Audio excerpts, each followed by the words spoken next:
Muito bem, senhoras e senhores, dando continuidade ao nosso evento, o sexto painel terá como tema Agro, Cadastro Ambiental Rural e Networking. Convidamos as seguintes autoridades para integrar o dispositivo de honra. Como presidente do painel, Dr. José Osório do Nascimento Neto, advogado, pós-doutorado em Direito Público, em Direito Político e Econômico pela Universidade Mackenzie de São Paulo, doutor MS em Direito Econômico e Socioambiental pela PUC do Paraná, professor titular na Estácio. Dr. José, seja novamente muito bem-vindo. Dr. José Osório do Nascimento Neto já está chegando. Dr. José Osório, por gentileza, pode integrar o painel, pode sentar-se à frente. Terá a honra de receber nossos palestrantes, Dr. Tiago Soares Castelhano Lucena de Castro, juiz de Direito do Tribunal de Justiça do Estado de Goiás. Seja muito bem-vindo, doutor Tiago. Receba nossa salva de palmas. O doutor Tiago falará sobre o tema Contrato de Integração Vertical, Desafios da CADEC. Recebemos também o doutor Gabriel Placha, advogado, sócio do Araújo Advogados, presidente da Comissão de Direito Agrário e do Agronegócio da OAB Paraná, e vai falar sobre a advocacia no agronegócio globalizado. Doutor Gabriel terá que se ausentar logo após a sua apresentação. Desde já agradecemos sua presença. Receba a nossa salva de palmas. Doutor Rodrigo Bressani, advogado, palestrante e consultor jurídico da Federação da Agricultura e Pecuária de Mato Grosso, FEMATO, assessor de Relações Institucionais do Serviço Nacional de Aprendizagem Rural, Senar de Mato Grosso, e docente na FGV, SMAT e UNOESC, ex-presidente da Comissão do Agronegócio da OAB de Mato Grosso. Dr. Rodrigo irá apresentar o Cadastro Ambiental Rural, principal instrumento de governança ambiental. Dr. Rodrigo, seja muito bem-vindo. E já passamos a condução ao Dr. José Osório. Olá, pessoal, bom dia mais uma vez. Uma alegria, uma honra me fazer presente aqui como presidente de mesa para a gente poder iniciar o último painel da manhã de hoje, terceiro e último dia do nosso congresso. Eu já passo de imediato para a gente começar a falar sobre agro, CA e também contratos ao doutor Gabriel Placha, que é professor, parceiro também de docência há muitos anos já. Doutor, por favor, seja bem-vindo, fique muito à vontade. O doutor Gabriel vai falar sobre a advocacia no agronegócio globalizado. A partir de agora, a palavra é sua. Por favor.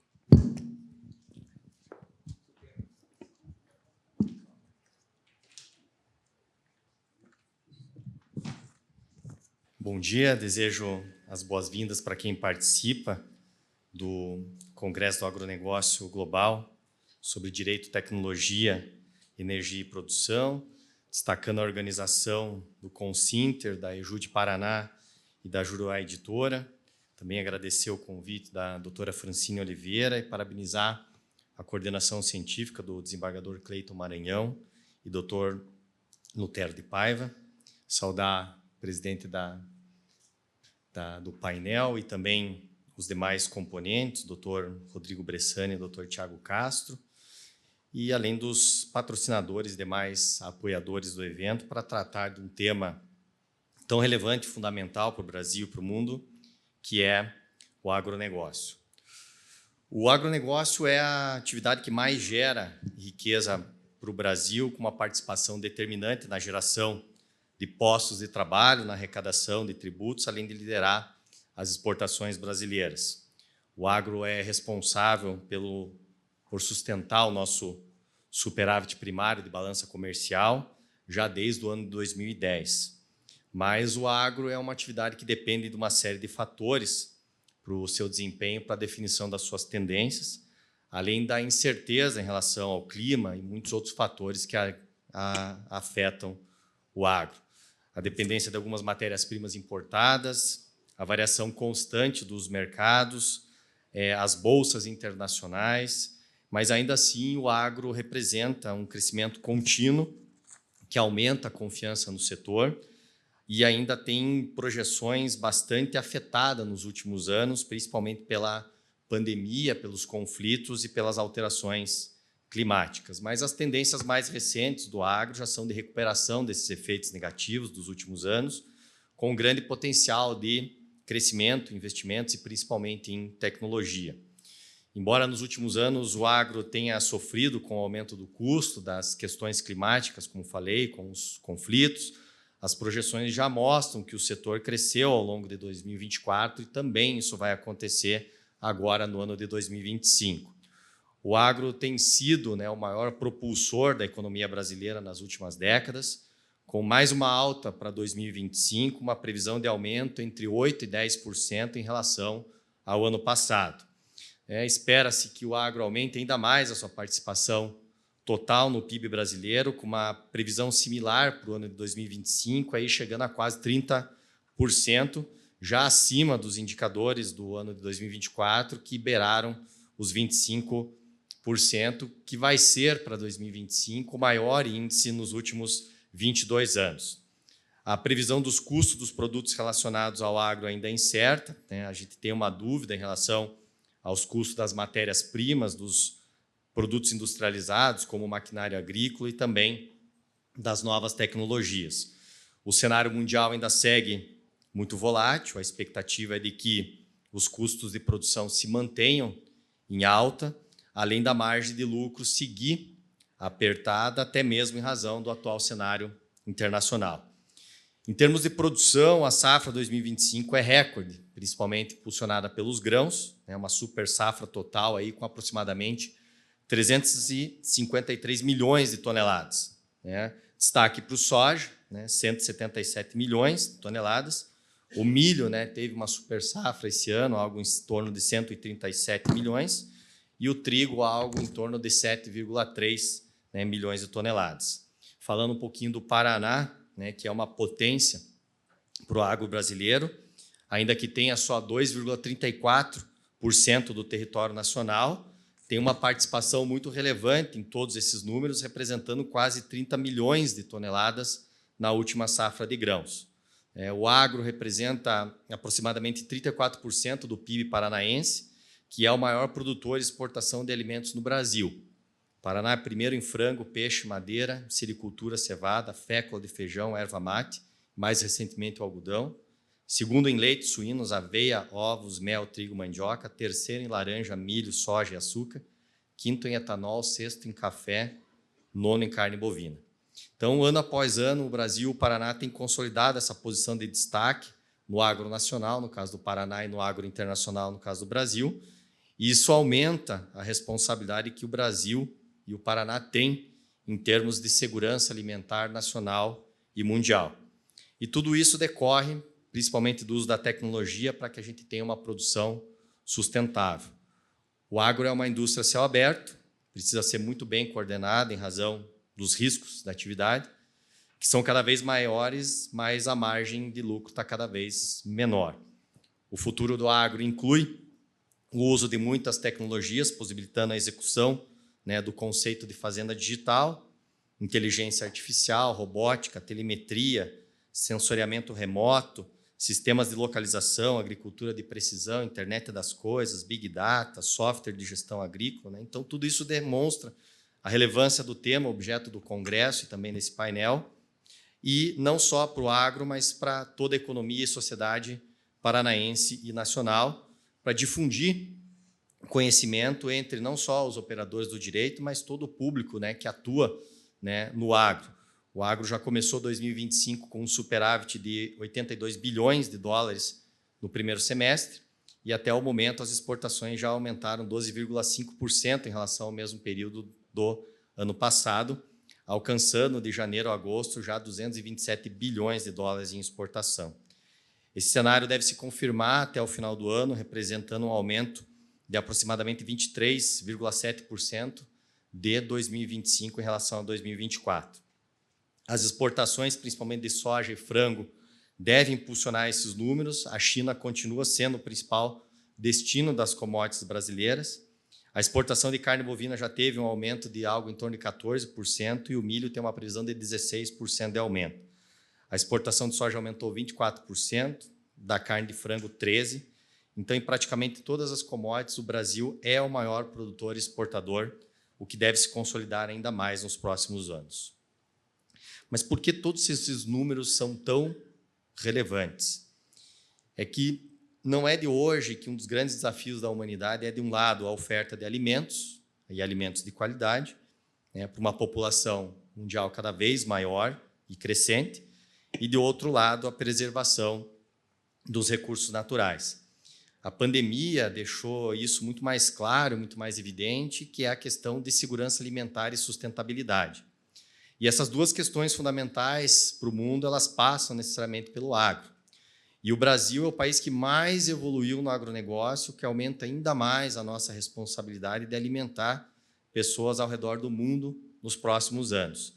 Estudos recentes realizados pela OCDE e pela FAO mostram que, para não faltar comida no mundo, é necessário aumentar a produção de alimentos em 20% nos próximos 10 anos. E nenhum outro país do mundo tem, né, esse mesmo potencial que o Brasil de aumentar a sua produção e exportação de alimentos. Como falei, os números mostram isso. De 1990 para cá, a área plantada no Brasil ela cresceu 74%, mas a produção aumentou 345%. Nós atualmente cultivamos, né, algo em torno de 70 milhões de hectares, com uma safra de grãos anual, né, 2 safras, em alguns lugares até 3 safras. Se a gente tivesse a mesma produtividade por hectare que a gente tinha 30 anos atrás, a gente teria que aumentar esses 70 milhões de hectares para 103 milhões de hectares para a gente colher, né, a safra do ano de 2025. Então, são recordes atrás de recordes. 2025 vai superar mais uma vez o ano anterior. Essa produtividade não ficou somente nos grãos, né, aumentou em todas as demais culturas. O frango, né, no mesmo período, de 90 para cá, aumentou 491% a produção. A de suínos, 296%. No ano do 2000, o agro exportou 20 bilhões de dólares. A previsão para 2025 é de quase 200 bi. Então, é muito, né, volume, também muito dinheiro e um crescimento que supera ano após ano. Então, esse recorde histórico vai contribuir, né, para que a gente tenha, pelo menos, aí um saldo positivo de 150 bilhões de dólares na nossa balança comercial. Mas nem tudo, né, são aspectos positivos. A gente ainda tem uma falta de uma estratégia articulada que garanta mais investimentos, principalmente em infraestrutura e logística, né, para melhorar a nossa competitividade. A gente tem um déficit de armazenagem gigantesco no Brasil, né? A gente precisa armazenar a nossa safra no campo, né, com o risco que é inerente, né, à variação climática. A gente precisa de uma política externa comercial que permita mais acordos bilaterais, de uma política de renda para o campo, seguro rural, né? Ainda a gente não tem. Questões fundiárias que precisam ser resolvidas, temos que seguir investindo em ciência e tecnologia. E tudo isso, né, passa necessariamente por uma discussão jurídica, e aí que entra a importância dos operadores do direito, né? Segurança alimentar e sustentabilidade dependem diretamente de segurança jurídica, né? É nesse sentido que o Brasil precisa avançar e avançar muito, segurança jurídica. Então, esses reflexos jurídicos, né, até levam ao surgimento de um novo ramo do direito, que a gente já começa a falar em direito do agronegócio, ainda que a gente não tenha, né, uma legislação específica, codificada, né, o projeto de lei do novo Código Comercial, que está aí há anos, né, e não sai do papel, ele tem lá um título sobre o agro, né, e praticamente voltado só para as traders, né? Então, a gente precisa entender e refletir de que maneira que os operadores do direito eles podem contribuir para essa segurança jurídica do agro, né?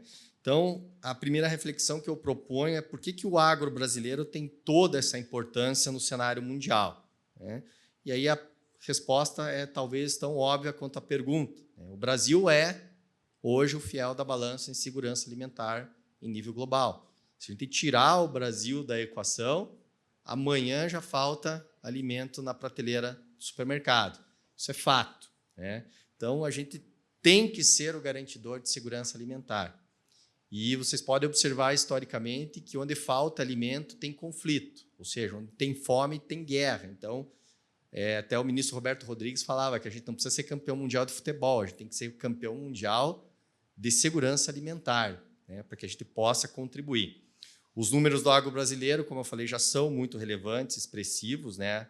A FAO e a OCDE, elas esperam, né, que nos próximos 10 anos o Brasil firme mais essa sua posição, né, principalmente aí com a produção de grãos, né, com essa safra recorde de 2025, esperada para 350 milhões de toneladas. Né? A gente tem uma expectativa, né, de que algo em torno de 6 bilhões, não errei, são 6 bilhões de aves sejam abatidas esse ano no Brasil.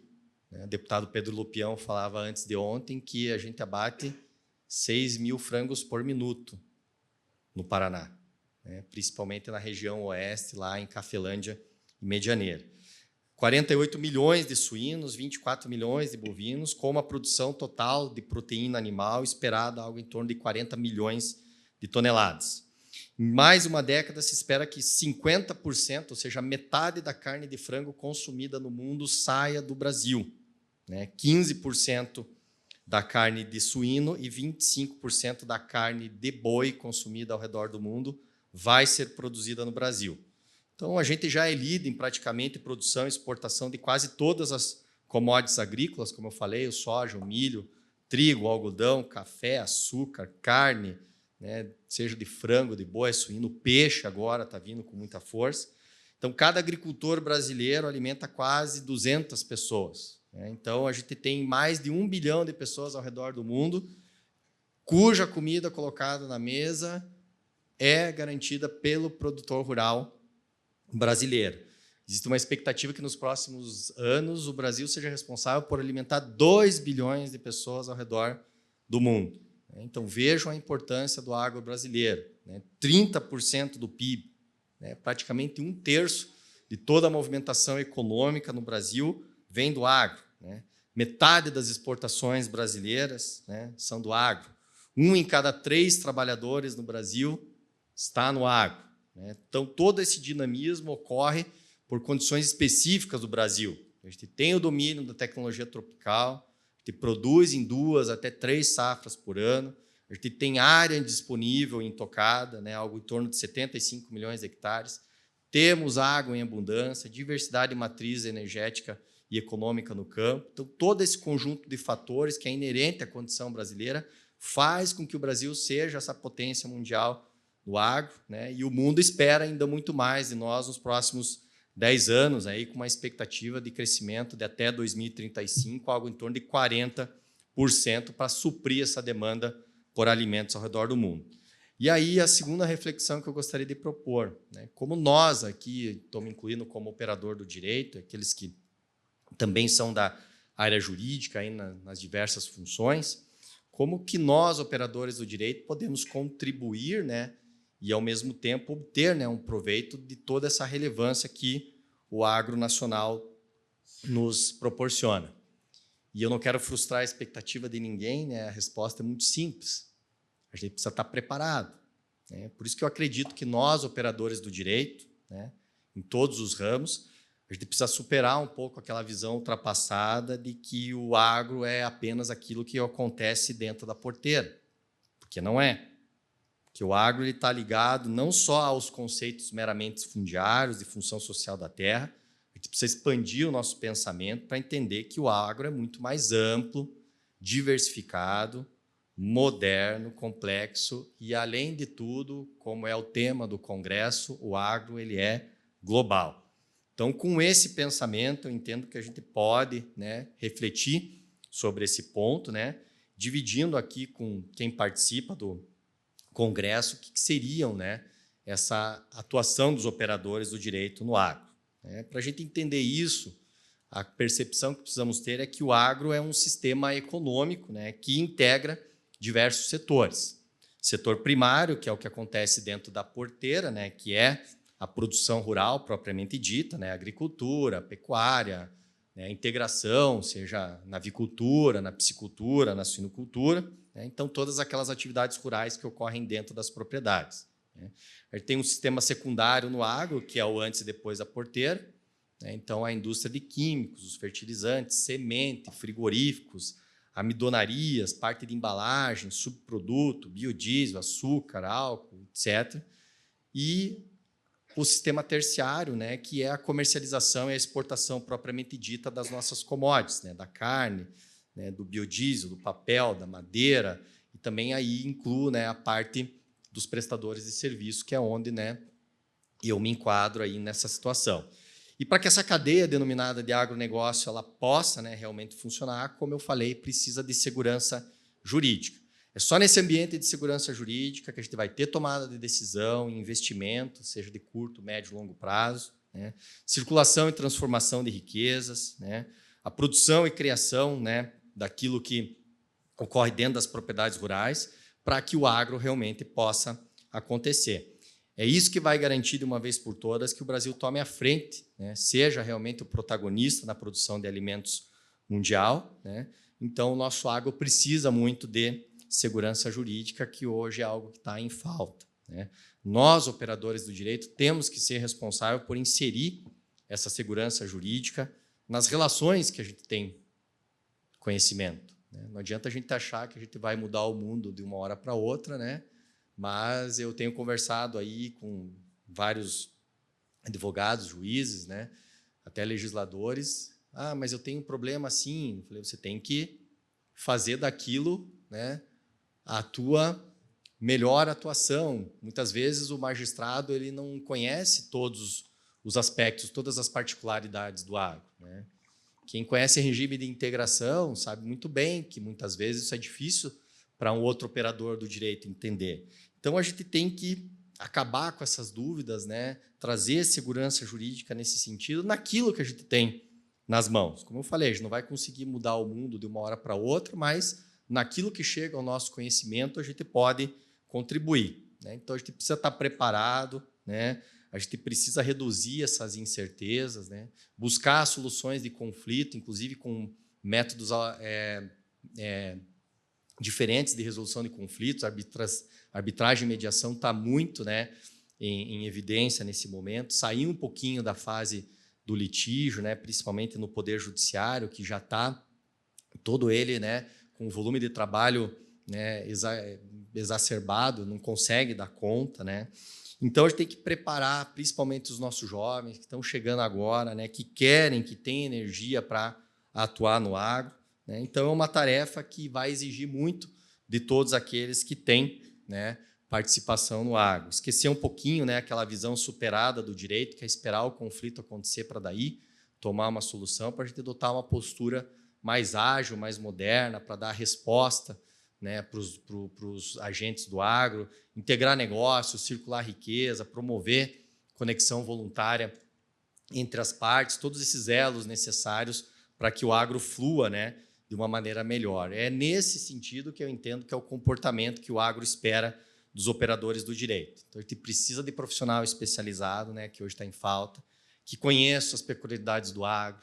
Como eu falei, tem que conhecer um regime de integração, como é que funciona um frigorífico, o que é uma fábrica de subproduto, né, conhecer as cadeias do agro, né, o ciclo agrobiológico, quem atua na área florestal, né? Entender a dinâmica do comércio exterior, dos mercados, né? Só com esse conhecimento a gente vai ter a possibilidade de interferir, né, e realmente trazer estabilidade nas relações que compõem toda essa cadeia muito complexa que é o agronegócio, né? Para que vocês tenham um exemplo, né, o mercado do soja, por exemplo, todos vocês que atuam sabem, né, que são as regras da ANEC e do GAFTA.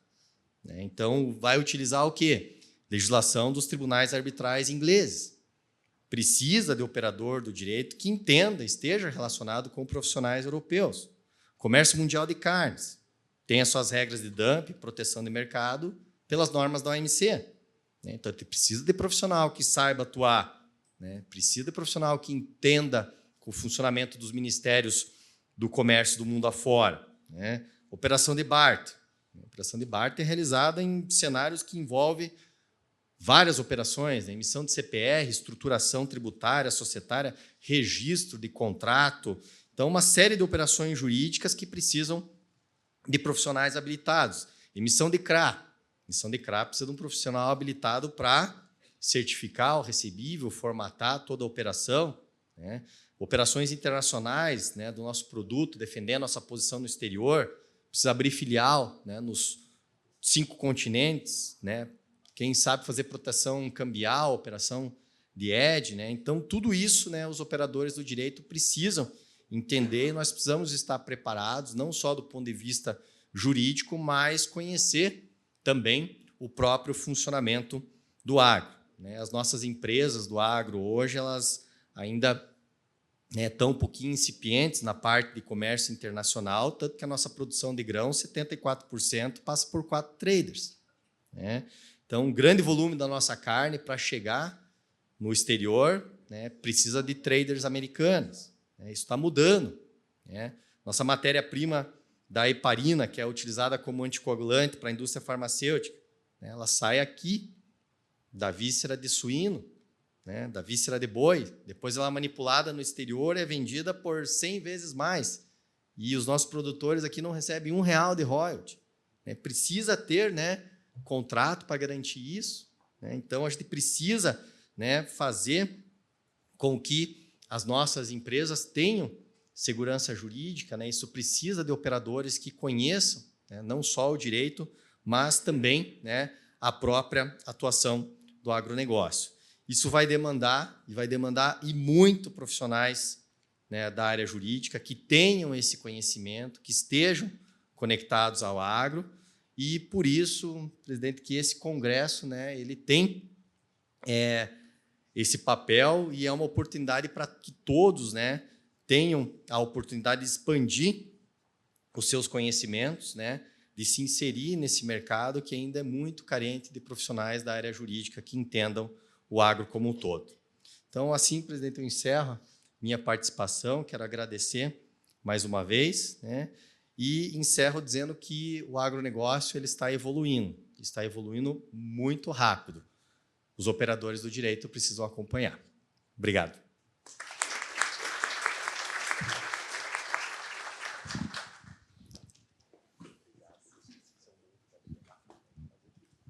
Excelente, doutor. Muitíssimo obrigado. Imagina, tudo certo.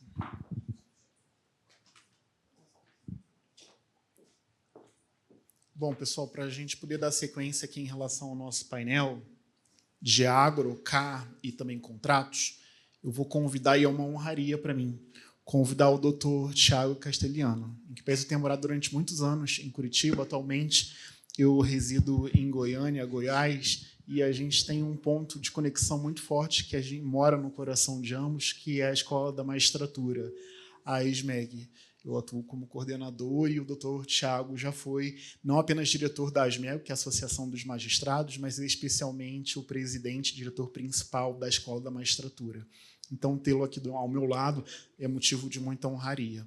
E eu convido ele, nesse momento, para falar a respeito dos desafios desses contratos, né, de integração vertical.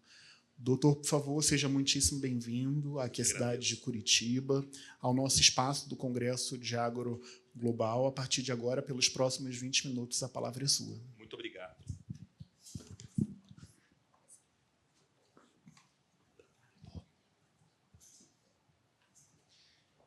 Boa tarde, boa tarde. Eu vou colocar um marcador de tempo, senão eu vou falar 2 horas. Minha mulher fala que eu falo muito, mas eu não falo muito. Eu só gosto de me expor, de pensar. Boa tarde, pessoal. Boa tarde. Prazer recebê-los. Prazer ser recebido de Goiânia, na cidade de Curitiba. Com 40 anos de vida, é só minha 2ª vez nessa cidade. Hoje eu acordei pensando que fosse nevar. Fez um frio, né? Trouxe segunda pele, trouxe luva, trouxe touca, trouxe casaco, mas não nevou. Só fez frio para a gente lá do estado de Goiás. Agradecer a presença da nossa banca. Muito obrigado pelas gentis palavras. Agradecer ao doutor Lutero pelo convite. Doutor Lutero, o senhor continue nos inspirando com a sua humildade, com a sua competência. Muito obrigado pelo convite. E é um prazer enorme estar em Curitiba, falar sobre agronegócio. Mas a pergunta que eu sempre recebo é: o que um juiz vai contribuir sobre temas de agro? Primeiro, pedir para você me seguir, claro, lá nas redes sociais. Quem me seguir durante a palestra, no final eu vou sortear 2 livros entre os meus seguidores. O que o juiz vai falar sobre agronegócio? A gente quer os engenheiros, a gente quer os agrônomos, a gente quer os advogados, obviamente. Nós queremos os contabilistas, os economistas. Mas se o agro mudou a sua advocacia, o agro mudou o nosso poder judiciário também. Eu sou magistrado há 15 anos, comecei minha carreira na longe distante cidade de Caiapônia, com 3 cidades conectadas, Doverlândia, Palestina de Goiás, e ao lado tinha Israelândia. Palestina e Israelândia, legal, né? Que coincidente. A gente brincava que ali a gente tinha a faixa de Gaza. Uma cidade que chama Palestina de Goiás e outra Israelândia, são vizinhas. E há 15 anos atrás, no interior do estado de Goiás, as nossas demandas de agro, os nossos processos judiciais, eu fui juiz por vara única em 3 cidades durante algum tempo, com todas as matérias, desde a pensão alimentícia, a questões eleitorais, a vara criminal, ao flagrante, ao direito sucessório, ao juizado especial criminal, à atuação do conselho tutelar tirando a criança da casa da mãe, ao arrendamento, à parceria, à integração vertical, que é o meu tema hoje, à busca e apreensão, ao arresto, ao sequestro, à falta da germinação, à disputa de patente, mas eu passei por uma escalada. Questões simples, contrato de arrendamento e parceria eram o objeto das nossas disputas judiciais. E passei nesses 15 anos, especialmente quando eu fui para uma outra cidade, que é a cidade de Jataí, 5ª maior produtora de milho do Brasil, vizinha à nossa cidade de Rio Verde. Em Jataí, nós começamos, eu como magistrado de vara civil, a lidar com outros tipos de demandas do agronegócio. O mesmo desafio que você, advogado, passou no seu escritório e passa até hoje, de compreender todos esses mecanismos contratuais tão complexos, cada vez mais complexos, eu também passei lá na minha cidade de Jataí, onde eu fui juiz por 12 anos, agora eu estou em Goiânia. E um dos contratos de maior desafio para nós, no sudoeste do estado de Goiás, Rio Verde, Jataí e a cidade de Mineiros, é o contrato de integração vertical. Quem já ouviu falar? Levanta a mão assim para mim, assim, ó. Tá. Quem já trabalhou... Não, Juan, você não vale porque você é um especialista na integração, tá? Você está proibido de fazer pergunta no final. Quem já trabalhou com integração? Alguém já trabalhou com integração? Alguém já viu? Alguém já leu um complexo contrato de integração com as suas longas 100 páginas? O contrato de integração ele é tão complexo que ele tem um glossário. Juro. Granja, 2 pontos, aí tem um conceito. Aviário, 2 pontos, tem um conceito. Isso está fácil. Lote. O que é um lote? Não é um pedaço de terra. Apanha, 2 pontos, tem um conceito. A gente precisa, na integração, entender os conceitos da atividade para a gente compreender o nosso contrato. A integração, com sentido denotativo do dicionário, é adicionar partes. Adicionar elementos diferentes numa única parte. A integração ela nasce na Itália e ela nasce no Brasil na década de 40 com um dilema que as indústrias processadoras de alimentos passaram a ter. Bom, para eu entregar o frango pronto, para eu entregar o suíno pronto, para eu entregar o apresuntado, o presunto e a mortadela pronta, eu incorporo na minha atividade industrial a granja? Eu incorporo na minha atividade industrial a criação do animal? É o dilema fazer ou comprar. E aí, de acordo com as teorias econômicas que movem essas grandes organizações, percebeu-se que havia um custo de transação, e aqui custo de transação não é custo de comprar, não é custo de dinheiro, é custo de se manter uma estrutura ultra complexa, industrial e rural no mesmo estabelecimento. Fez-se a escolha, fez-se a opção por parte da indústria de se adquirir esses bens no mercado de consumo.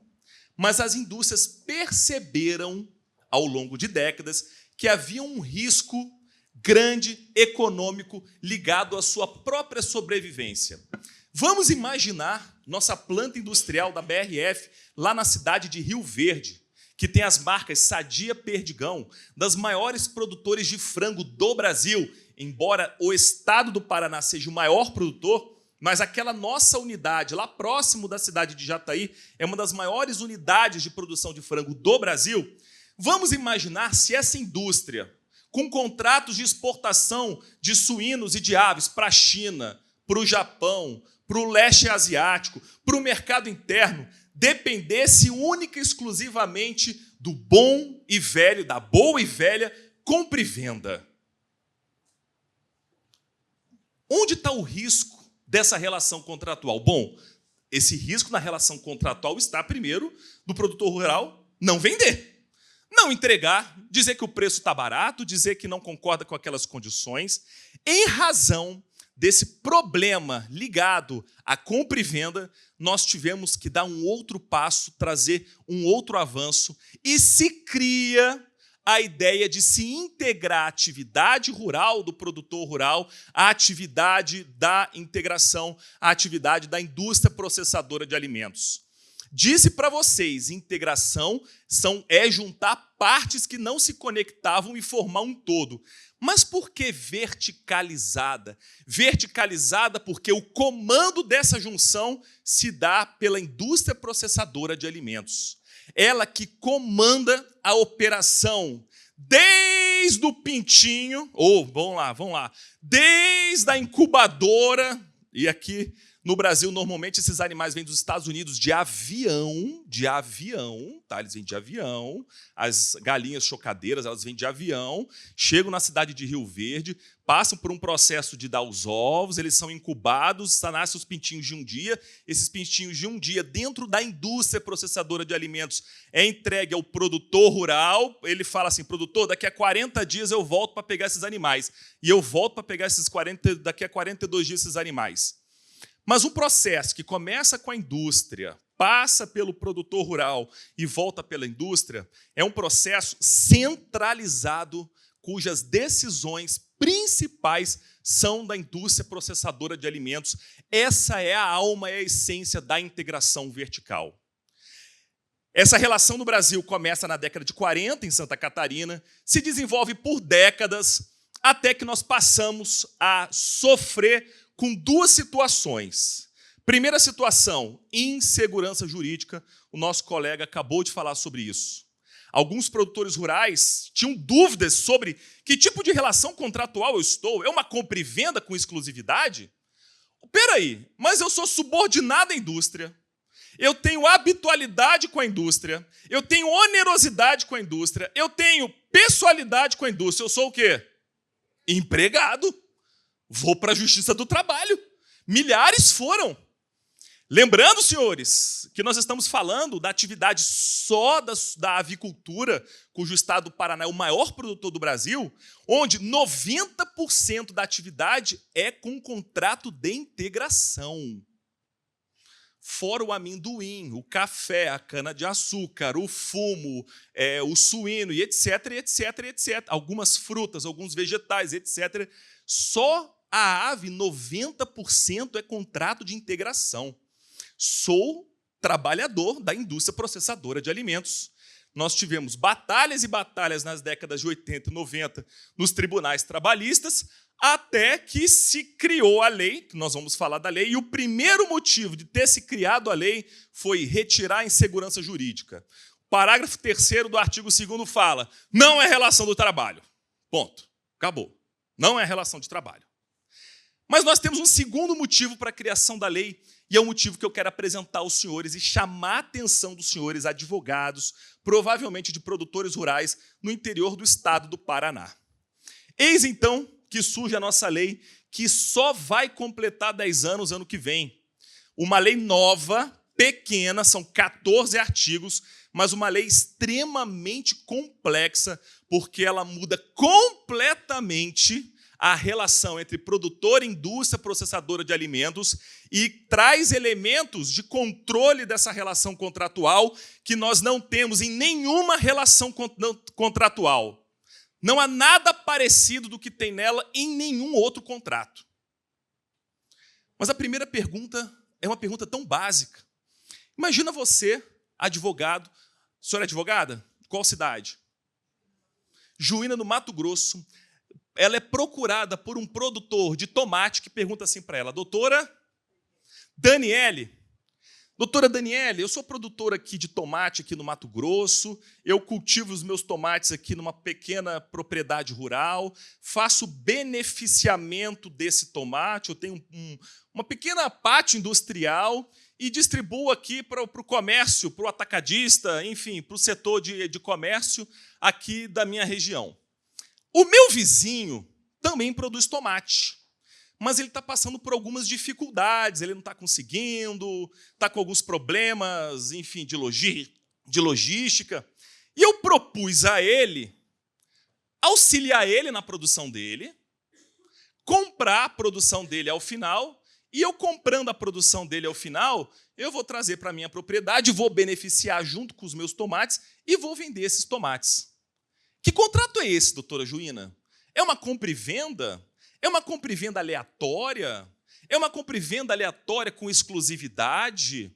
Se eu entregar as minhas sementes que eu já uso na minha propriedade para ele, isso se transforma numa integração ou eu permaneço na compra e venda? Essa resposta, ela muda completamente as regras do jogo. Se eu tiver na compra e venda pura, Código Civil, eu estou num lugar, eu estou num estado da arte completamente diferente se você disser para ele que ele está na integração. Nós vamos ver os elementos da integração. E esse estado da arte, se eu estou na compra e venda ou se eu estou na integração, faz com que tenha a obrigação de você redigir um contrato de acordo com essas situações e, se houver uma disputa judicial sobre os termos dessa relação contratual, fará com que o juiz também reinterprete essa relação contratual. E aí? Estou na integração ou não estou na integração? A integração, nós temos esses elementos. Primeiro elemento tranquilo, integrado e integrador. Integrado, produtor rural, integrador, indústria processadora de alimentos, que vai pegar a matéria-prima do produtor rural, transformar num produto final. Opa, temos aqui? Temos aqui. Temos aqui. Segundo elemento, essa relação é uma relação planejada. Essa construção dessa relação, a construção dessa relação econômica é uma relação planejada.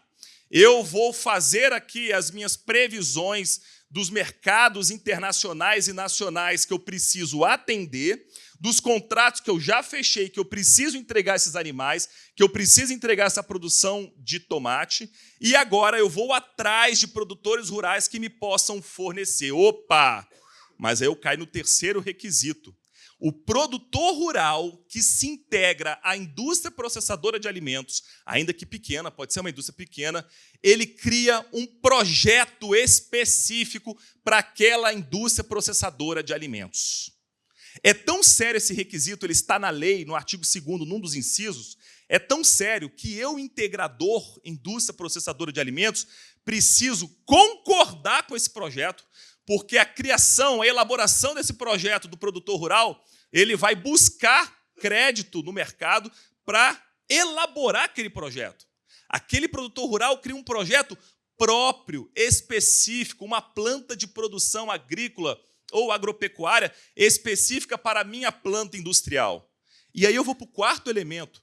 O produto, aquele animal produzido por aquele aviário, ele só tem como ter um destino, minha indústria.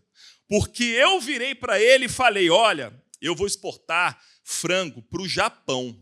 Frango no Japão, o pé não pode ter calo. A sua produção tem que ser esse tipo específico de animal, com esse tipo de manejo, e o resultado é que os animais não podem ter calo no pé. Tudo bem, produtor? Tudo bem. Isso é um produto exclusivo. Isso é um produto exclusivo. Para que eu tenha produto exclusivo, eu preciso integrar as nossas relações. Voltamos ao conceito denotativo. Integrar nossa produção é fazer com que eu, indústria, tenha participação ativa no manejo do produtor rural. Não é só entregar a semente do tomate, falar para ele assim, olha, quando terminar então a produção, eu compro para você. Não é isso. Eu tive num aviário em Rio Verde, estava conhecendo um aviário de um produtor rural com 80 mil cabeças alojadas. 80 mil, doutor Juan. um produtor. São mais de 400 produtores na região de Rio Verde. Eu estava num com 80 mil cabeças alojadas. Estava lá eu, aparamentado, para questões sanitárias. Chegou a equipe da indústria, 2 técnicos. Já se conheciam, cumprimentou ali o produtor rural. Ô, senhor fulano, tudo bem? A gente veio hoje aqui fazer o controle de umidade do aviário, preencher as planilhas. Opa! Controle do manejo por parte da indústria processadora de alimentos. O produtor não escolhe qual vacina vai dar para o animal. Ele tem que comunicar à indústria processadora de alimentos. Ele tem que se comunicar com a indústria. Ele não escolhe a ração. E existe ração específica quando o animal está com 1 dia, está com 10, está com 30 ou está com 40. Ele se comunica com a indústria. Às vezes ele compra. Nessa granja, o produtor, numa área contígua, produzia o milho, vendia para a indústria processadora, a indústria também processava a ração, a indústria transformava em ração e vendia para ele como ração. Mas não é só uma compra e venda de ração. Eu entro no último e talvez o mais importante requisito. Eu coloquei ali, cálculo de eficiência para fins da remuneração. Mas eu tinha que ter melhorado essa expressão. Aqui é valor de referência. Como assim, Tiago? Na compra e venda do tomate da nossa amiga aqui, o cliente dela vai entregar um insumo, pode vender esse insumo, ou pode abater esse insumo no valor do preço do tomate no final. Daqui, lá no final da produção do tomate, nós vamos calcular. O que a gente ajustou? Nós ajustamos que esse tomate será entregue na determinada qualidade, numa determinada quantidade, e é por quilo. Não é por saca, igual a soja. Saca, né? Na verdade, a soja é por quilo, não é por saca, né?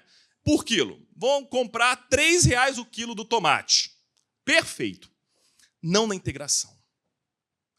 O objeto de maior divergência, senhores advogados, o objeto das maiores disputas judiciais, senhores advogados, está onde? Na remuneração.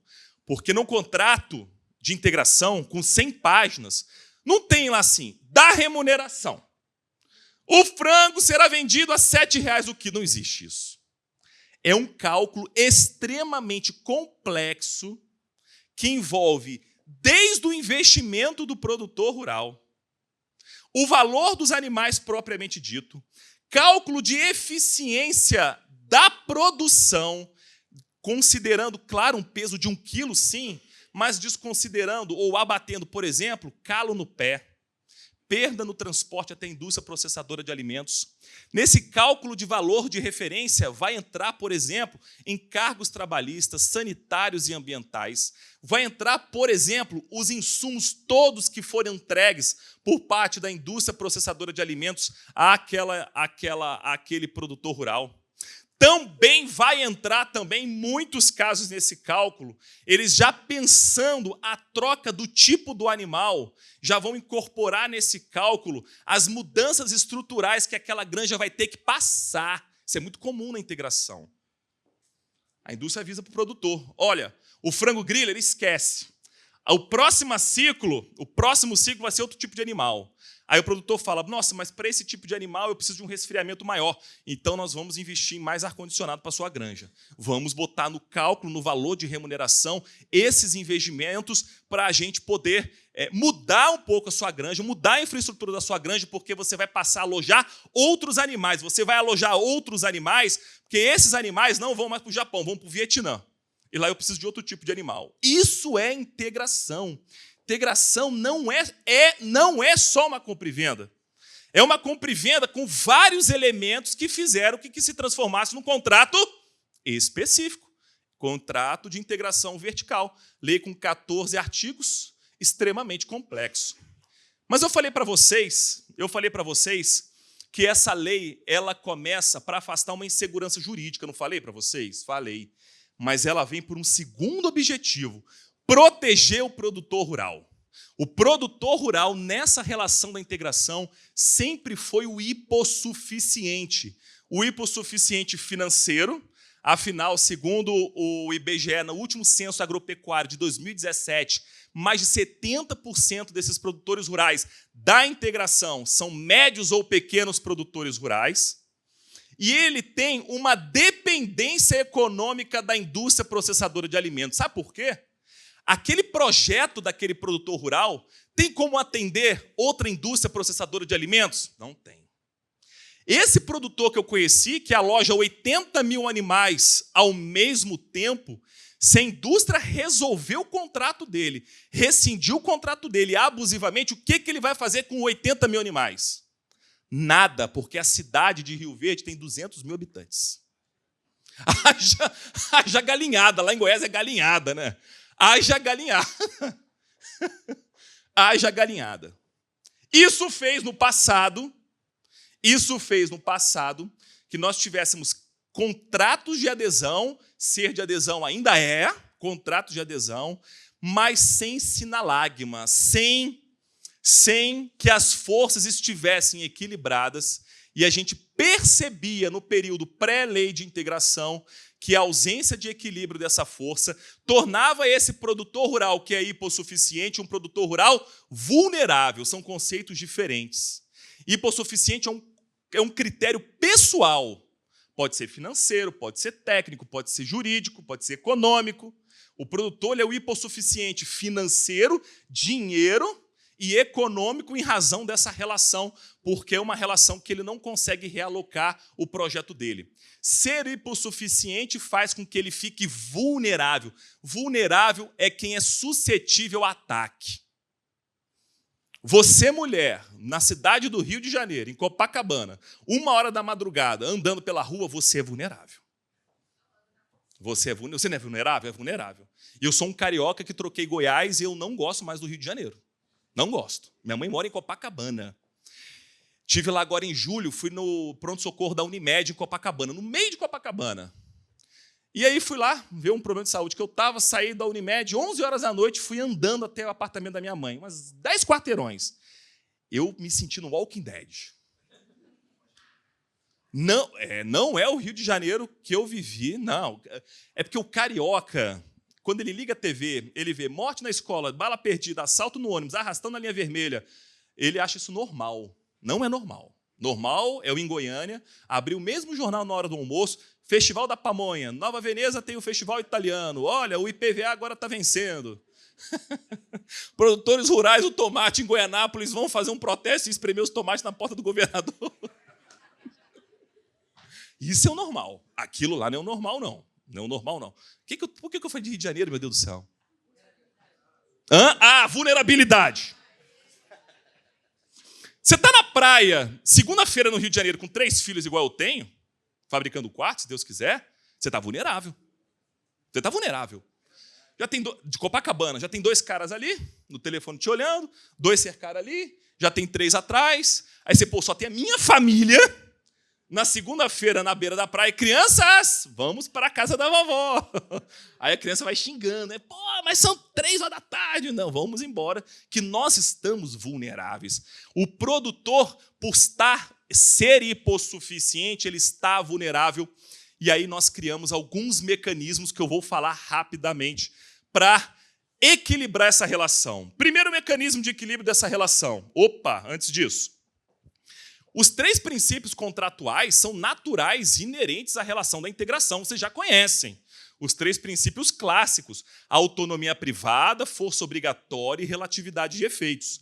Mas, em razão dessa vulnerabilidade do produtor, nós temos aqui uma intervenção do Estado nessa relação contratual. Essa intervenção do Estado nessa relação contratual se dá por 5 mecanismos. Primeiro mecanismo está ali, justa remuneração.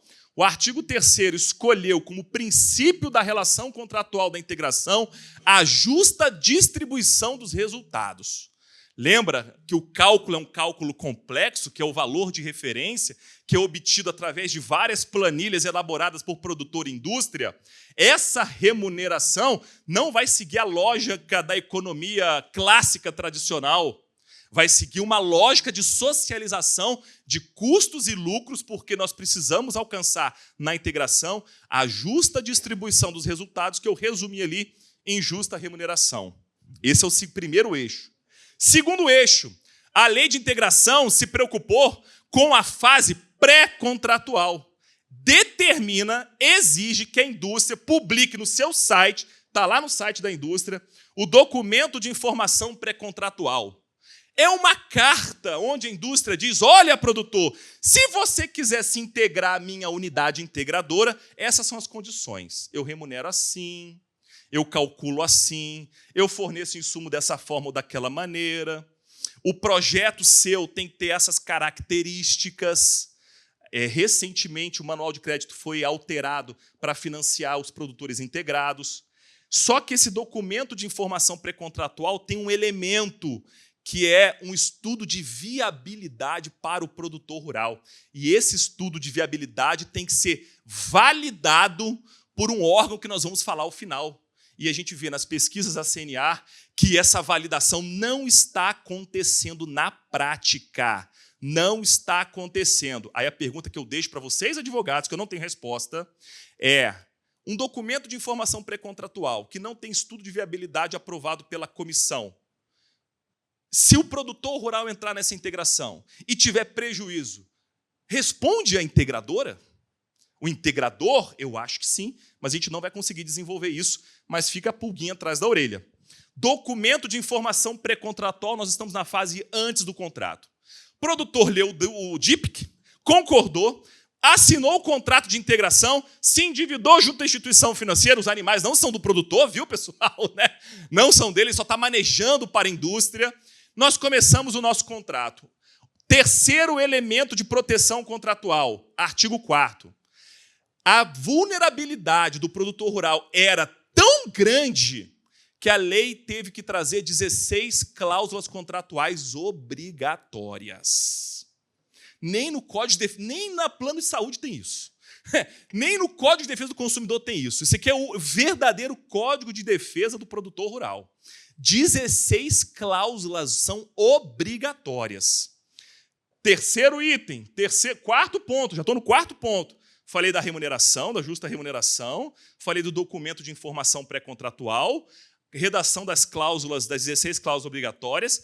Quarto eixo de controle das normas sobre essa relação contratual. O famoso RIP, Relatório de Informação de Produção Integrada.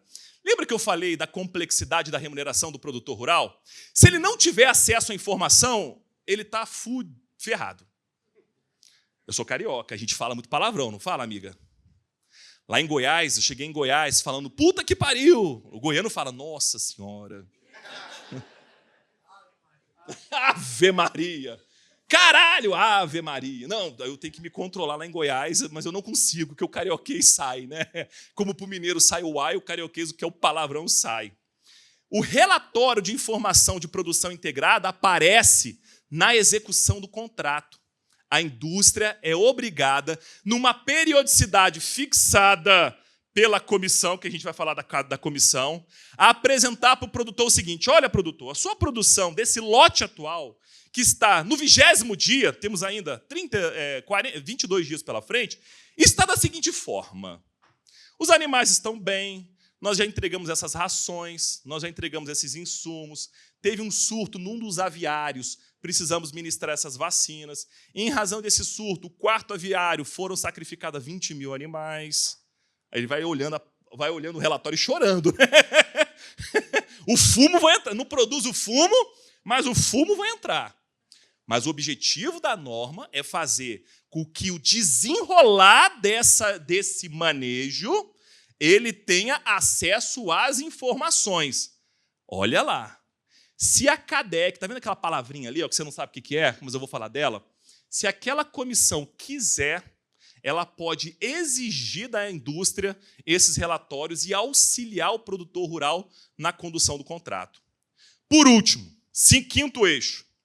A lei mandou criar o Fórum Nacional de Integração, que não está funcionando, e as comissões de acompanhamento, desenvolvimento e conciliação da integração. Não tem nada no direito brasileiro igual a isso. Por não ter nada no direito brasileiro igual a isso, sabe o que a gente tem visto? A negligência de produtores e advogados em relação a essa comissão, como se fosse uma mera reunião de condomínio. Essa comissão ela é um órgão paritário, representantes da indústria e dos produtores rurais, não tem como ter votação, porque pode dar empate. Essa órgão não tem personalidade jurídica. Se você for levar lá no cartório de títulos e documentos da sua cidade, eles não vão registrar. Não é uma associação, não é um nada, é um órgão sui generis. Essa comissão é de criação obrigatória para cada unidade integrada, uma comissão para todos os produtores integrados. Os produtores escolherão os membros. Recomenda-se que não sejam produtores, que sejam engenheiros, economistas, que entendam de integração. E será nessa comissão que eles vão lavar a roupa suja da integração. Ali que eles vão apresentar as insatisfações, ali que vai se chegar no consenso. A pesquisa da CNA, que tem feito há 3 anos em 8 estados, tem revelado que, no geral, as comissões no Brasil para suínos e aves têm funcionado bem, têm sido um lugar de diálogo, de resolução de conflito. Mas nós temos vários problemas. Um dos problemas principais apontados pela pesquisa da CNA é o medo dos produtores rurais de serem retaliados pela indústria nos seus contratos quando eles se manifestam contrariamente. Por isso que essa CADEC tem que ser composta por pessoas indicadas por todos os produtores e não um produtor sozinho lá dando a cara a bater. Sabe aquela história quando você tem um problema com o juiz lá da sua cidade de vara única? Não é você lá que vai bater cabeça com o juiz. Você vai chamar quem? O presidente da OAB, da cidade. O presidente da OAB da cidade não é só para ver se o café está quente ou frio, não é verdade, presidente da OAB? É para ir lá levar a reclamação específica de um colega e não pessoalizar. E não pessoalizar. Essa é a ideia da comissão. A comissão, no Brasil em geral, tem funcionado, mas nós precisamos de 2 coisas ainda, senhores advogados. Participação efetiva. Os produtores rurais precisam, os seus clientes precisam olhar para a comissão com carinho, com atenção, profissionalizar essa comissão como é lá na cidade de Rio Verde. Extremamente profissionalizada, com assessoria técnica, econômica e agrária contratada para orientar a comissão nos problemas que surgem durante a integração. E segundo, ter uma associação ou um sindicato, qualquer órgão coletivo, de produtores rurais fortes, porque faz parte da comissão os representantes das entidades, de um lado e do outro lado. Caminhando para o fim, quero deixar um convite. Minha ideia, minha proposta hoje era apresentar a integração, trazer esses desafios das comissões frente a esses instrumentos e deixar um convite. Eu, pessoalmente, estou organizando o Fórum Brasileiro de Direito do Agro, dias 3 e 4 de outubro, lá na cidade de Goiânia. Tem o apoio da UBAL, da Sociedade Nacional da Agricultura, da Sociedade Rural Brasileira, da Universidade de Rio Verde, que tem um mestrado em Direito do Agronegócio. E esse fórum nós temos como objetivo discutir propostas de enunciados. Quem vai enviar as propostas de enunciados? Vocês. Eu também estou enviando. Por exemplo, uma proposta de enunciado que apareceu para a gente, Leonardo, para a gente discutir. É inexigível a execução de título executivo quando pendente o pedido de alongamento da dívida rural junto à instituição financeira. Os tribunais, uma confusão do caramba. Está lá esse enunciado. Vamos discutir, vamos debater, vamos falar sobre inexigibilidade do título, vamos falar sobre alongamento, vamos falar da relação entre o pedido administrativo e o processo judicial. Nós teremos na nossa sala de aula advogados, professores, juízes, meus colegas estarão, desembargadores. Eu consegui trazer desembargadores para a gente participar, para a gente discutir dias 3 e 4 de outubro. Peço 1000 desculpas pelo tempo, agradeço a atenção de vocês. Ao final, na hora que o nosso presidente encerrar, eu falo os 2 nomes que ganharão 2 livros. Muito obrigado, fique com Deus.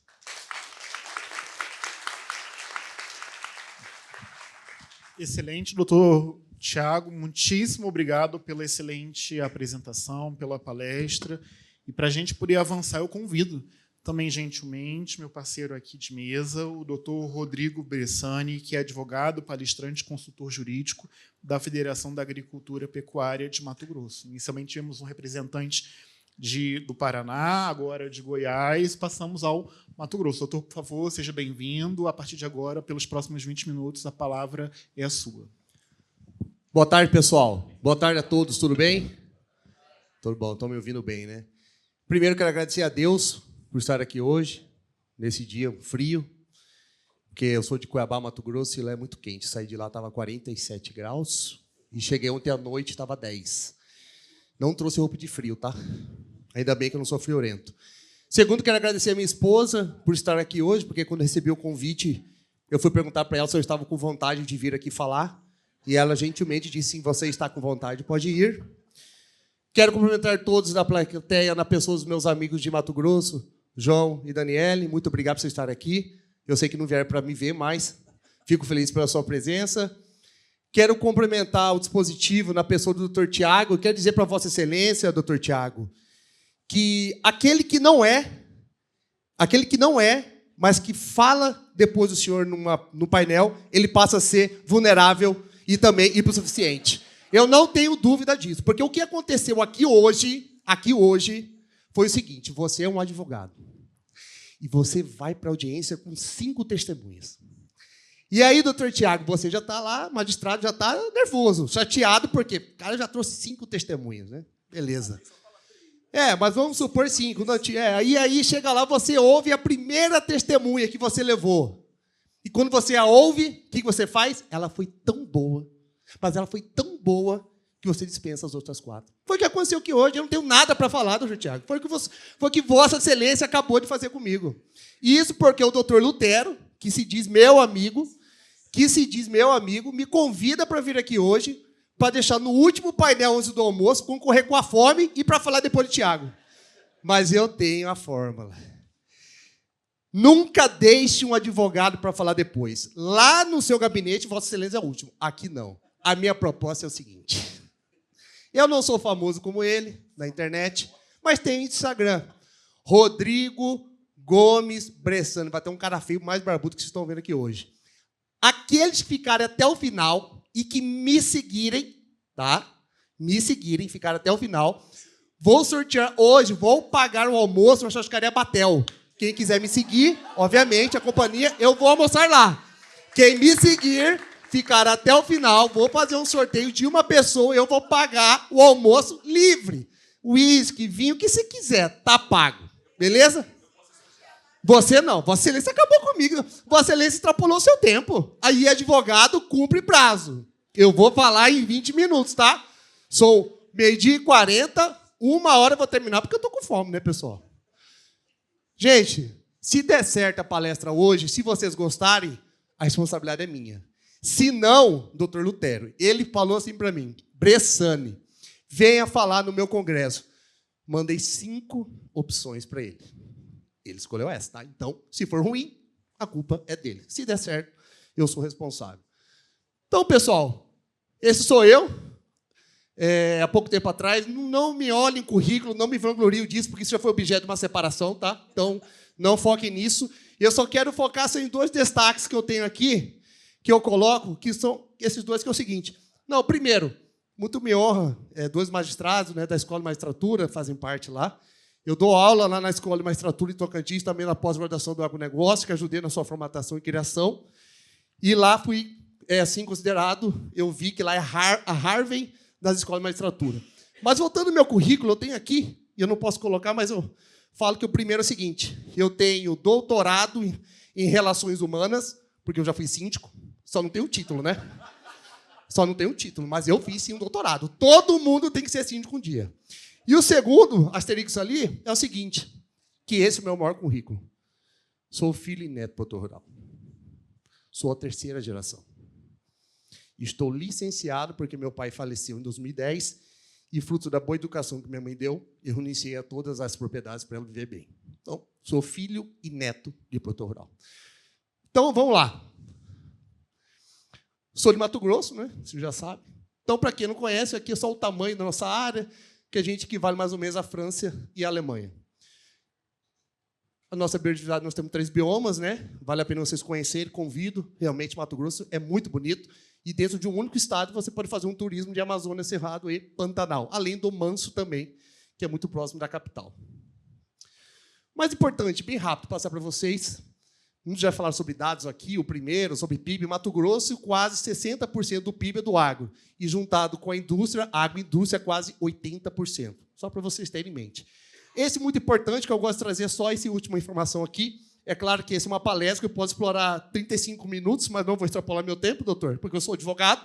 E aqui, 40% de toda a área preservada no estado de Mato Grosso fica dentro da onde? Da propriedade rural. Essa é a maior prova de que quem produz é quem preserva. É o produtor rural, ok? Vamos evoluir. É só um dado ali, passou rápido, que 62% é preservado do Estado e disso 40% dentro das propriedades rurais. Aí o IMEA, que faz esse estudo para mim, que é o Instituto Mato Grossense de Economia do Agronegócio, que faz parte do sistema FAMATO, tamanha assertividade, credibilidade com relação às informações que o Estado de Mato Grosso utiliza como índice oficial também os dados que o IMEA fornece. Aqui só vou fazer uma comparação, porque eu estou no estado do Paraná, né? Vim visitá-los aqui, que foi muito bem acolhido, como sempre. Obrigado. E o tamanho aqui, as proporções do estado do Paraná. Santa Catarina, aqui o tamanho dos países, Coreia e Hungria.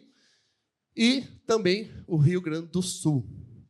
Conheço todos os estados, amo de paixão os três, já fui frequentemente.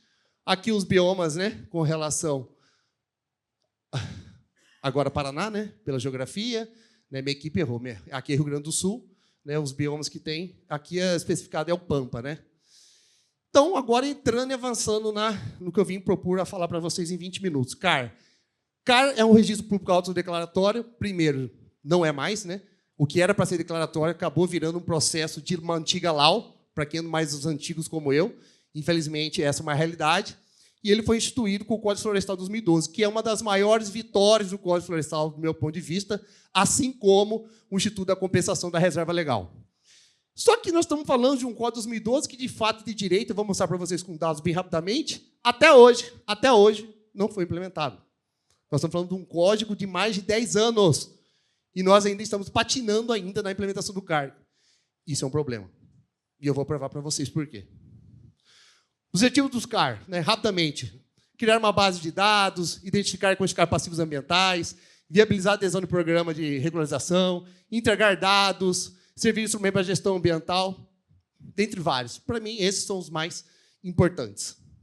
Aqui são as etapas do CAR que ele passa normalmente, em regra, mas há algumas exceções, porque eu faço questão de fazer uma, que é a burocracia dos órgãos públicos. Por quê? Não sei aqui no estado de vocês, quem atua e milita nessa área, eu atuo nessa área, né? Dou aula de direito ambiental na FGV, entre outras, área que eu gosto, mas também falo muito do agronegócio. E lá, quando você protocola um CAR, você dá entrada. Esse CAR vai para um analista da secretaria. Esse analista ele fala o seguinte, tem pendências. Ele devolve com pendências. E aí volta para o produtor rural. O produtor rural cumpre as pendências. Volta para a secretaria. Só que para um outro técnico. Esse outro técnico tem uma outra visão, que não concorda com o anterior.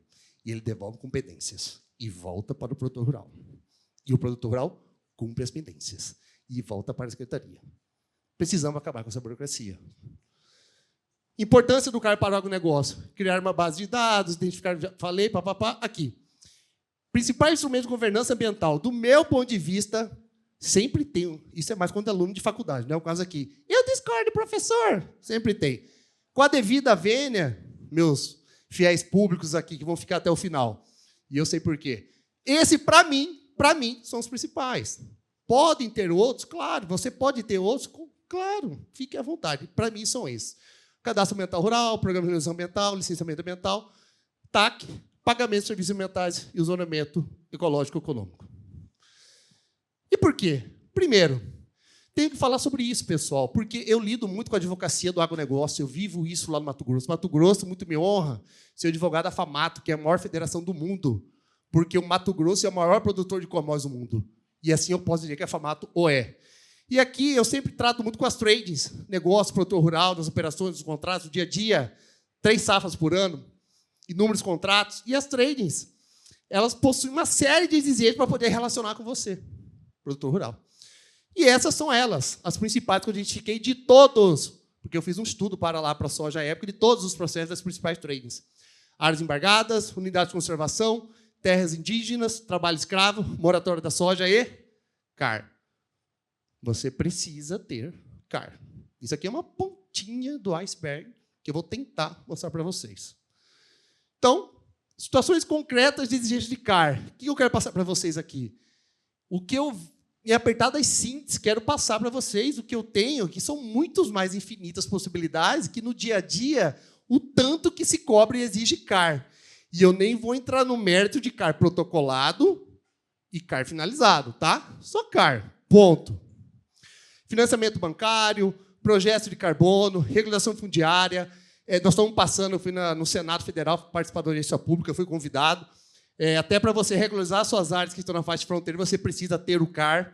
Projeto de carbono, você tem que ter um CAR. Financiamento também, você vai pegar um crédito num banco, seja privado ou público, ele vai exigir o quê?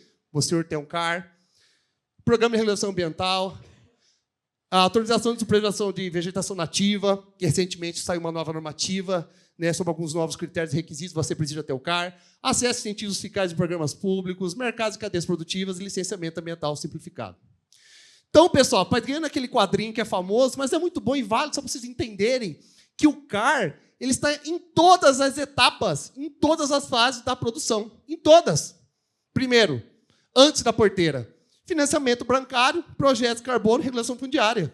Você precisa se preparar. E se você não tiver o CAR, você não tem acesso a crédito. Você não consegue produzir, fomentar a sua atividade. Porque na grande maioria dos produtores rurais, eles não custeiam sua própria atividade. Dentro da porteira, PRA, autorização de supervisão de vegetação nativa, você precisa, e é o dentro da porteira, ou seja, é a atividade, é o dia a dia da sua atividade ali dentro da sua propriedade que você vai fazer. E fora da porteira, incentivos fiscais, cadeias produtivas e licenciamento simplificado. Então, por essas razões, eu entendo, e com a devida vênia quem pensa o contrário, mas para mim o CAR é sim o tripé como a governança ambiental. Por quê? Por conta desses três pilares: acesso a crédito, escoamento da produção e fonte alternativa ao produtor. Explico. Mas eu vou voltar porque eu quero que vocês olhem para mim. Eu só fiz só o tchan, ó. Pá. Não, voltei. Aqui. Pessoal, então vamos lá. Acesso a crédito. Como eu já falei, para você produzir e fomentar a sua atividade, o produtor, mais de 50%, precisa ir ao mercado. Eu não falo normalmente assim, é que Vossa Excelência, antes de ser magistrado, foi radialista, pastor e advogado de júri. Então, estou tentando me inventar um pouquinho aqui para copiar um pouquinho Vossa Excelência. Então, acesso a crédito, gente, você precisa fomentar a sua atividade, você tem que ir ao mercado, buscar o dinheiro para poder produzir uma operação de custeio. E se você não tiver o CAR, você não vai conseguir fazer isso. Então, eu falo muito que, se você não tiver o CAR, ele é a verdadeira falência do produtor rural. Você tem que ter o CAR. Segundo, escoamento da produção. Pessoal, de nada adianta você produzir e não conseguir vender. Você vai lá, produz. Como que ele vai produzir um CAR? Fomento próprio. Às vezes você pode fazer, é raro, mas hoje em dia tem. E você produz e fala, agora vou pagar a minha safra. Vou ao mercado vender o meu produto nas trades. Qual é a primeira exigência da trade? Cadê seu CAR? De nada adianta produzir sem poder vender. Terceiro, fonte alternativa ao produtor. Pessoal, cada vez mais a gente tem visto que as margens estão menores, reduzidas. Eu, ao longo do tempo, via lá atrás de que as recuperações judiciais aconteciam quando havia quebra de safra. Hoje não há quebra de safra e as recuperações continuam aumentando. Eu não estou dizendo que eu sou a favor, que eu sou contra, que alguém está certo, que eu estou errado. São dados. Recuperação judicial era quando tinha quebra de safra. Ok? Então, fonte alternativa à produção do seu negócio. Você quer fazer um projeto de carbono e você não vai conseguir um PSA. Por quê? Precisa do CAR. E, rapidamente, e por que a gente está vivendo uma endemia com relação a esse tripé da sustentabilidade? Justamente porque a gente tem um cenário muito ruim. Aqui são apenas CAR analisados que, por algum momento, naquele vai e vem, passaram por alguma análise, tá? Chama atenção para Mato Grosso, 26%. E aqui onde nós estamos, 81%. Não, 32%, isso, 32%. Mato Grosso atrás aqui de vocês. Não que isso seja uma disputa. Concluídos, CARs concluídos, Mato Grosso, 10%. Aqui eu não tive um mês dando aula lá na magistratura da Harvard, lá, 0,01, muito preocupa. Isso aqui são políticas públicas, pessoal, prioritárias, a gente não vê prioridade nisso. E aqui no site de vocês também muito preocupa. Bom, CARS Brasil, a quantidade de imóveis inscritos, que já passaram por alguma análise concluída, nível Brasil, 4%, ou seja, muito grave isso. Esses dados estão atualizadíssimos, tá, pessoal? Eu arrisco dizer por conta de um mês. CARS analisado em Centro-Oeste, uma média de 6%, finalizado, né, concluído. CARS em Mato Grosso, 10%. CARS São Paulo. Ih, minha equipe fez errado. Não, isso aqui de outro estado, porque eu rodo esse Brasil, estou no palestra, vamos passar. Sul. 0,25 de análise concluída. Muito ruim, muito péssimo. Por quê, pessoal? A gente está vivendo hoje uma fase em que se exige CAR protocolado. Hoje essa é a regra geral, certo? Quem é do meio ambiente aqui sabe. Só que o mercado, os stakeholders, os internacionais, os compradores, o consumidor lá na ponta vai cobrar e já está cobrando o CAR finalizado para você ter acesso a crédito, a vender, fazer um PSA. E hoje você tem um cenário totalmente desfavorável. E a gente precisa colocar isso como políticas públicas prioritárias. E eu não tenho visto dessa forma. Paraná, 0,74, está aqui. Eu falei Santa Catarina, né? Paraná, 0,74, Rio Grande do Sul, 0,0. Aqui está muito estranho esse dado, hein? Vou até certificar isso, porque não é possível, né? E eu mando para vocês disponibilizar, se tiver alguma informação equivocada, para o Dr. Lutero, que é meu grande amigo, né? Para ele encaminhar para vocês. Então, dentro do meu prazo regimental, porque o advogado cumpre prazo, excelência. Tá? Eu tinha que dar uma, né? Ele acabou comigo, gente. Pelo amor de Deus, eu tinha que dar uma cutucada nele. Ele falou, vou botar meu relógio medidor que ele me ajuda. 20 minutos, pá, 35, ele falou. Vocês não viram, mas eu gravei. Ele falou 35, tá? E eu vou falar 20. Então, faltando 12 e poucos minutos. Para mim, minha conclusão final de tudo isso, pessoal, e aqui eu não quero aprofundar, é só deixar uma mensagem, levar uma informação de reflexão, né? De fazer realmente plantar a sementinha. Que, para mim, o CAR é muito mais do que só um cadastro, mas não avançando de que ele é um processo. CAR não é um processo. CAR é um cadastro que é obrigatório, mas é voluntário. Tá? E o CAR não tem tanta aprovação. Eu já participei de inúmeras discussões lá, porque eu faço parte da FPA, lá em Brasília, no IPA. E eu falei, vamos resolver o problema do CAR. Por quê? Você protocola o CAR, não tem validade. Então, vamos fazer algo concreto? Que minha proposta é o seguinte. Todo CAR que for protocolado com assinatura técnica de um responsável engenheiro, que é uma ART, que é uma responsabilidade nas informações que estão ali inseridas, sobre de crime, se tiver alguma não veracidade, ele vai responder pelo que ele colocou ali, certo? Mas, a partir do momento que o produtor tem dois caminhos, ou você faz por conta própria, que a lei assim permite que o produtor faça, você não vai ter o seu CAR automaticamente validado. É um risco seu. Mas, se você fizer através de um engenheiro, o seu CAR já está valendo. Pessoal, como que é com a declaração de imposto de renda? Como que é feito? Você declara todo ano e ela está valendo. É a mesma coisa do CAR. Por que que no CAR não vale? Sendo que a declaração de imposto de renda, a minha, eu mesmo faço. Não sou o melhor cenário, mas nunca caí no fisco, tá? Eu mesmo faço todo ano. E ela é válida. Se tiver alguma inconsistência, sou notificado para, no prazo legal, apresentar as eventuais necessidades. Então é isso que tem que ser o CAR, mas não foi aceito. E faltando um minuto, o CAR é muito mais um cadastro. É a chave de acesso para a regularidade ambiental e produtiva do imóvel. Representa o elo entre o cumprimento da lei, a isenção em mercados internacionais e a captação de investimento em sustentabilidade. Sem ele, o produtor rural fica à margem de financiamentos, programas públicos das cadeias globais de valor. Ou seja, ele está suscetível a uma recuperação judicial. Pessoal, muito obrigado pelo tempo. Eu espero que vai almoçar comigo para o sorteio dentro do prazo experimental cumprido. Doutor, parabéns, sou seu fã. Desculpa a brincadeira, tá bom? Eu agradeço.